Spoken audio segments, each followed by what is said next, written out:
Everyone, কেমন আছো সবাই? আশা করছি সবাই অনেক ভালো আছো, আমিও অনেক ভালো আছি। আর আজকের দিনটা হলো ডিসেম্বরের 5 তারিখ।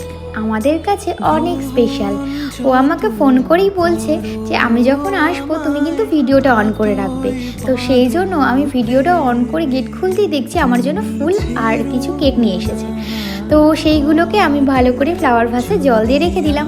আর কেন এনেছে বলো তো? আজ থেকে 4 বছর আগে এই ডিসেম্বরের 5 তারিখে আমাদের প্রথম দেখা হয়েছিল। আর ঠিক তার 1 বছর পরেই, মানে আজ থেকে 3 বছর আগে এই ডিসেম্বরের 5 তারিখে আমাদের হয়েছিল আশীর্বাদ। তো সেই জন্য এই ডিসেম্বরের 5 তারিখটা আমাদের কাছে ভীষণ স্পেশাল। তো সেই জন্য ও প্রত্যেক বছরেই ছোট করে একটু করে সেলিব্রেট করার চেষ্টা করে। তো এবারও তার অন্যথা কিছু হয়নি। তো আমাদের এই ছোট্ট সেলিব্রেশনটা তোমাদের কেমন লাগলো অবশ্যই